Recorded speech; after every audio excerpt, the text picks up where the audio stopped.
রঘুনাথগঞ্জে শিশুশ্রম বিরোধী অভিযান। 17 শিশু উদ্ধার, আইনি প্রক্রিয়ায় পদক্ষেপ নিচ্ছে প্রশাসন। শিশুশ্রমের বিরুদ্ধে কড়া পদক্ষেপ নিল চাইল্ড হেল্পলাইন এবং প্রশাসনের যৌথ দল। বৃহস্পতিবার রঘুনাথগঞ্জ এলাকায় একাধিক দোকানে অভিযান চালিয়ে মোট 17 জন শিশুকে শ্রমের জাল থেকে মুক্ত করা হয়েছে। অভিযানে নেতৃত্ব দেন চাইল্ড ডিপার্টমেন্টের আধিকারিকেরা। স্থানীয় থানার সক্রিয় সহযোগিতায় অভিযান চলাকালীন এলাকার বিভিন্ন দোকানে ঘুরে শিশুশ্রম রুখতে সচেতনতা প্রচারও চালানো হয়। দোকানদার ও স্থানীয় বাসিন্দাদের মধ্যে শিশুদের অধিকার ও শিক্ষা সংক্রান্ত বার্তা ছড়িয়ে দেওয়া হয়। উদ্ধার হওয়া শিশুদের প্রাথমিকভাবে নিরাপদ স্থানে নিয়ে যাওয়া হয়েছে এবং সরকারি নিয়ম মেনে পরবর্তী আইনি প্রক্রিয়া শুরু হয়েছে।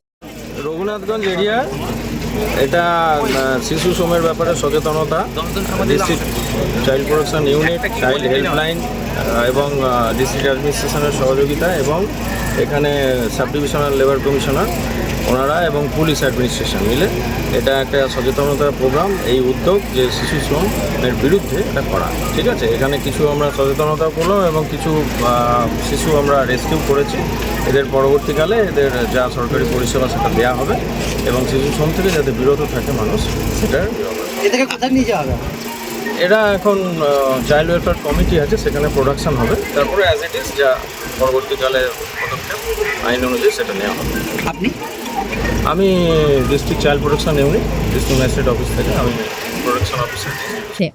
ব্যুরো রিপোর্ট, চেতনা নিউজ।